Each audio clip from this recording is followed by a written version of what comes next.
Di tengah kabut gas air mata dan deru sirene, seorang ayah biasa melakukan satu tindakan nekat yang akan mengubah hidupnya selamanya.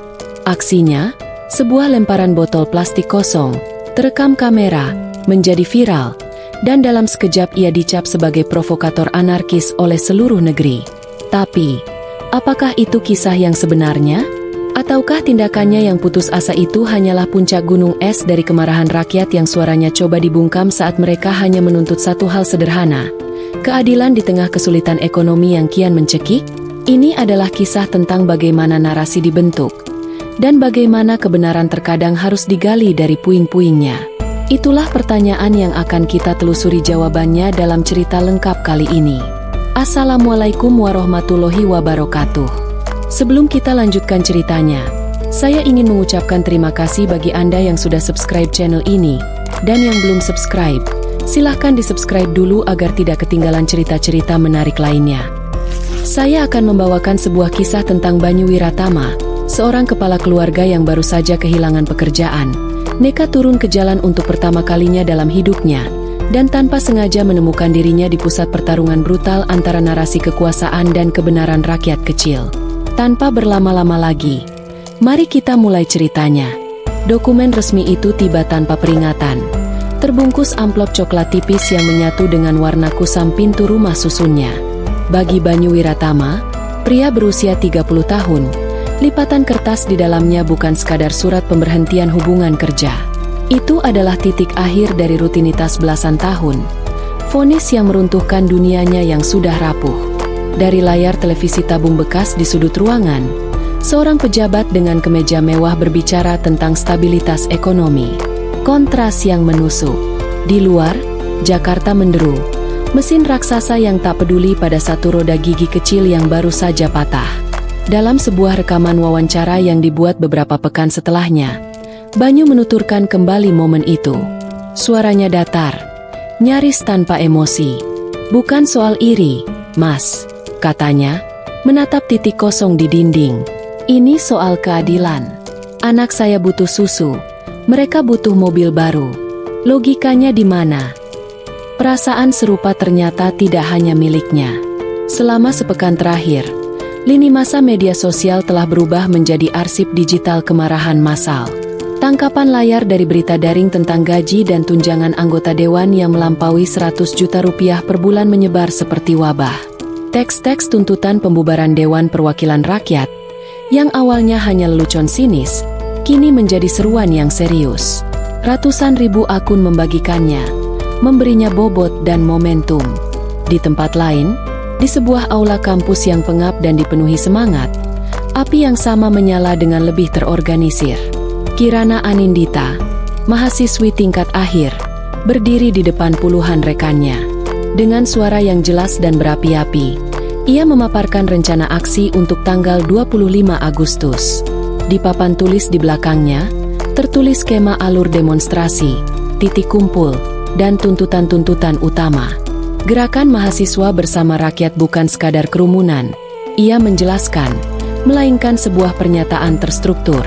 Malam itu, di tengah kesunyian rumah susunnya, Banyu menatap layar ponselnya. Sebuah pamflet digital dengan warna merah dan hitam yang tegas mengajaknya untuk bergabung. Untuk pertama kalinya, kemarahan pribadinya menemukan sebuah wadah, sebuah kemungkinan untuk tidak lagi menjadi sekadar angka statistik. Ia belum pernah turun ke jalan. Politik adalah kemewahan yang tak pernah ia sentuh.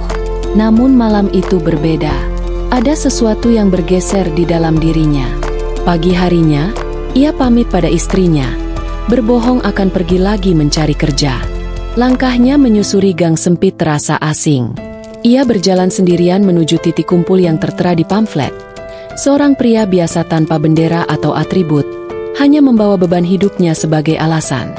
Wajahnya adalah potret dari campuran rasa takut akan hal yang tak diketahui dan sebuah tekad yang baru saja lahir. Kekecewaan personal yang dialami ribuan orang seperti Banyu akhirnya menemukan muaranya. Mereka tidak lagi sendiri. Pada 25 Agustus, ribuan suara individu melebur menjadi satu pekikan kolektif di depan simbol kekuasaan negara. Siang itu, jalanan di depan kompleks parlemen adalah lautan manusia. Spanduk-spanduk buatan tangan terbentang, menampilkan slogan-slogan yang lahir dari keputusasaan. Perut rakyat lapar, dompet wakil rakyat lebar. Begitu bunyi salah satunya. Lagu kebangsaan dinyanyikan dengan lantang. Getarannya terasa hikmat sekaligus menantang. Banyu berdiri di tengah kerumunan, sedikit canggung. Ia, yang seumur hidupnya hanya menjadi penonton, kini adalah bagian dari peristiwa. Dari atas mobil komando, suara Kirana Anindita membelah udara. Jelas dan terartikulasi, ia membacakan tuntutan mereka, bukan sebagai permohonan, melainkan sebagai hak yang wajib dipenuhi.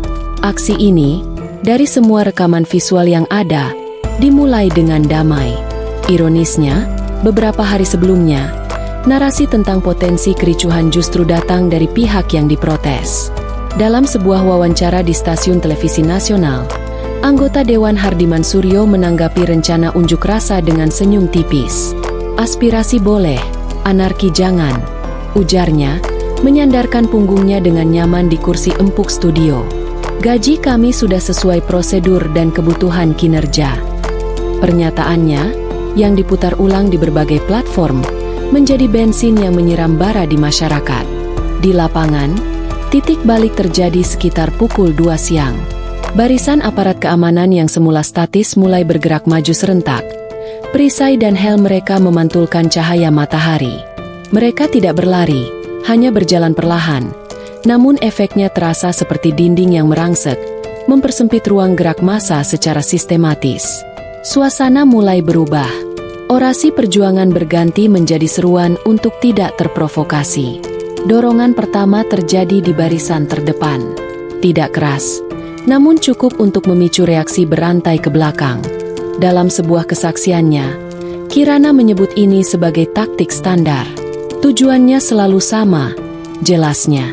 Menciptakan gesekan, sekecil apapun, untuk melegitimasi respons yang lebih keras. Mereka butuh gambar kerusuhan untuk membatalkan pesan kami. Dan mereka mendapatkan apa yang mereka inginkan. Mobil water cannon menyemburkan air untuk pertama kalinya. Bukan ke arah api, tetapi ke arah manusia. Kepanikan pecah. Di tengah kebingungan itu, sebuah botol air plastik kosong melayang dari tengah kerumunan, melewati kepala ratusan orang, dan mendarat tanpa suara di antara barisan perisai. Sebuah gestur yang sia-sia, namun menjadi penanda. Tak lama, terdengar satu letupan kering yang khas, berbeda dari suara lainnya. Sebuah selongsong logam kecil berwarna perak menggelinding di atas aspal yang panas, mengeluarkan asap putih tipis. Batas antara aksi damai dan kericuhan seringkali setipis selongsong gas air mata. Satu letupan kecil menjadi pembenaran untuk sebuah respons yang tidak lagi proporsional. Inilah momen ketika dialog berhenti, dan kekerasan dimulai. Letupan pertama itu segera diikuti oleh puluhan letupan lainnya, menciptakan rentetan suara seperti perayaan tahun baru yang mengerikan. Asap putih tebal menyembur dari berbagai arah, merayap di atas aspal dan naik membungkus kerumunan. Rasa pedih yang menyengat di mata dan paru-paru adalah equalizer brutal. Ia tak membedakan antara aktivis, warga biasa, atau jurnalis. Kekacauan terekam dari berbagai sudut pandang. Rekaman kamera pengawas dari gerbang tol dalam kota menunjukkan gelombang manusia pertama yang berhamburan panik menjauhi gedung parlemen. Dari video amatir ponsel yang goyang, terdengar teriakan dan instruksi yang saling tumpang tindih. Kamera jurnalis Faisal Irfani, yang berada di epicentrum, menangkap detail-detail yang lebih mengerikan.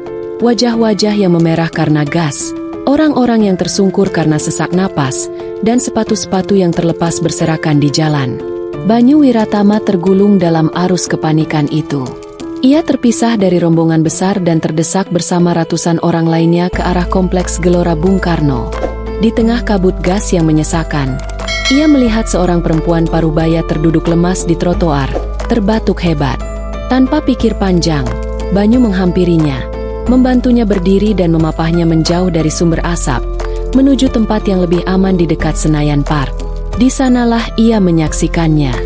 Di bawah naungan pepohonan, seorang mahasiswa yang terpojok dipukuli oleh beberapa aparat.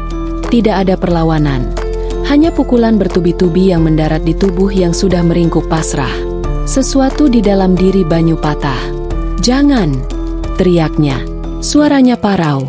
Secara impulsif, ia meraih satu-satunya benda di dekatnya, sebuah botol air plastik kosong, dan melemparkannya ke arah para pengeroyok itu. Sebuah gestur lemah untuk mengalihkan perhatian. Aksinya berhasil. Beberapa aparat itu berbalik. Tatapan mereka kini tertuju padanya. Sebuah klip video pendek yang direkam dari seberang jalan oleh saksi tak dikenal, kemudian menjadi bukti utama yang beredar luas. Video itu hanya berdurasi 7 detik. Tidak ada konteks perempuan yang ditolong. Tidak ada rekaman pemukulan sebelumnya. Yang ada hanya gambar seorang pria berkaus abu-abu melempar botol ke arah barisan aparat. Mereka mengejarnya. Banyu sempat berlari beberapa meter sebelum akhirnya tersandung dan ditangkap. Saat diseret, wajahnya yang perih dan basah oleh keringat menatap lurus ke satu arah. Untuk sesaat, matanya bertemu dengan lensa kamera Faisal Irfani, sebuah tatapan putus asa yang terekam abadi, sebelum tubuhnya menghilang ditelan kerumunan petugas berseragam. Dalam hitungan menit, seorang ayah yang menuntut keadilan berubah menjadi provokator di mata publik dan tersangka di mata hukum. Namun, saat kericuhan di jalan mereda, pertarungan sesungguhnya baru saja dimulai. Pertarungan melawan narasi. Pagi harinya, Jalan Gatot Subroto lengang dan basah. Sisa-sisa perjuangan semalam tergeletak bisu di aspal. Spanduk yang sobek, botol air yang remuk, dan bau samar gas air mata yang menolak hilang. Puing-puing itu kontras dengan narasi bersih yang disiarkan di televisi. Dalam konferensi pers pagi itu, seorang juru bicara kepolisian dengan wajah serius berdiri di depan layar besar. Layar itu memutar klip 7 detik penangkapan Banyu berulang-ulang. Fotonya, yang diambil dari video yang sama, kini terpampang sebagai wajah anarkisme. Ia resmi ditetapkan sebagai tersangka provokasi kerusuhan. Sementara narasi resmi dibangun, narasi perlawanan mulai dirajut di tempat lain. Di sebuah sekretariat mahasiswa yang sempit, Kirana Anindita bersama tim bantuan hukumnya bekerja tanpa henti. Mereka menyusun daftar nama mahasiswa yang ditahan, mencoba menghubungi keluarga, dan mengumpulkan kesaksian untuk membantah versi kejadian dari aparat. Upaya mereka tidak mudah, diwarnai oleh telepon-telepon anonim yang menyarankan mereka untuk berhenti. Di ruang redaksinya, jurnalis Faisal Irfani merasakan kejanggalan yang sama. Instingnya, yang terasah oleh liputan konflik bertahun-tahun, mengatakan bahwa cerita 7 detik itu terlalu sempurna. Ia mulai bekerja, menyusun ulang kronologi kejadian berdasarkan ratusan gigabit rekaman yang ia miliki dan kumpulkan dari saksi mata. Ia memetakan setiap tembakan gas air mata, setiap pergerakan massa dan aparat. Terobosan itu datang dari sebuah file video berkualitas rendah, dikirim oleh seorang saksi yang meminta namanya dirahasiakan. Rekaman itu diambil dari sudut yang berbeda, dari balik jendela sebuah gedung perkantoran. Kualitasnya buruk, tapi isinya mengubah segalanya. Video itu menunjukkan dengan jelas momen beberapa detik sebelum Banyu melempar botol. Gambaran Banyu memapah seorang ibu yang pingsan dan adegan pemukulan terhadap mahasiswa lain oleh aparat. Konteks yang sengaja dihilangkan. Untuk memperkuat sisi manusiawi dari tersangka, Faisal mendatangi kediaman Banyu. Ia mewawancarai istrinya, yang dengan berlinang air mata menunjukkan foto pernikahan mereka. "Suami saya bukan perusuh," katanya lirih. "Dia hanya orang yang marah karena sudah tidak tahu harus bagaimana lagi." Narasi kini memiliki dua sisi yang bertolak belakang. Namun, Faisal tahu ia butuh sesuatu yang lebih besar untuk meruntuhkan narasi resmi. Sesuatu yang menghubungkan kekerasan di jalanan dengan keserakahan di dalam gedung. Petunjuk itu datang larut malam, dalam bentuk sebuah surel terenkripsi tanpa nama pengirim. Isinya hanya satu lampiran file. Saat Faisal membukanya, ia melihat serangkaian dokumen anggaran internal Dewan. Di salah satu halaman, matanya terpaku pada sebuah pos anggaran janggal bertajuk Dana Aspirasi Khusus, yang nilainya fantastis, dan jejak alirannya mengarah ke sebuah nama yang sangat ia kenal, Hardiman Suryo. Narasi resmi telah menetapkan Banyu sebagai penjahat. Tapi di balik layar, Kepingan-kepingan bukti mulai menunjukkan bahwa kericuhan di jalan mungkin hanyalah asap untuk menutupi api yang jauh lebih besar di dalam gedung itu sendiri. Laporan investigasi itu terbit pada Senin pagi, sepekan setelah unjuk rasa. Judulnya terpampang besar di halaman utama media tempat Faisal bekerja. Di balik gas air mata, anggaran janggal dan wajah ganda wakil rakyat. Artikel itu bukan sekadar tulisan, melainkan sebuah paket multimedia yang komprehensif. Ia menyandingkan video penangkapan Banyu yang viral dengan rekaman utuh yang menunjukkan konteksnya. Di bawahnya, terpampang jelas salinan dokumen anggaran yang bocor, dengan aliran dana mencurigakan yang ditandai lingkaran merah, mengarah langsung ke komisi tempat Hardiman Suryo duduk. Ledakannya lebih besar dari yang diperkirakan. Opini publik yang semula terbelah kini berbalik arah secara dramatis. Tagar bebaskan Banyu dan audit total merajai lini masa selama berhari-hari, didorong oleh jutaan warga yang merasa telah dibohongi. Klip wawancara Hardiman yang angkuh kini diputar ulang dengan nada cemooh. Tekanan itu terlalu besar untuk diabaikan. Hardiman Suryo dipanggil oleh Mahkamah Kehormatan Dewan. Di hadapan kamera, wajahnya yang dulu pongah kini tampak tegang saat ia mencoba menyangkal semua tuduhan. Meskipun proses hukum formal berjalan lambat dan berliku, citranya sebagai wakil rakyat telah hancur tak bersisa. Di tengah badai politik itu, kemenangan yang paling nyata terjadi di tempat yang lebih senyap. Tuntutan hukum terhadap Banyu Wiratama, yang kini dilihat sebagai korban alih-alih pelaku, dibatalkan demi kepentingan umum. Adegan pembebasannya dari tahanan adalah sebuah momen yang emosional. Tidak ada arak-arakan massa, hanya pelukan erat dari istri dan anaknya di depan gerbang. Sebuah reuni sunyi yang menjadi inti dari seluruh perjuangan. Namun, cerita tidak berakhir di sana.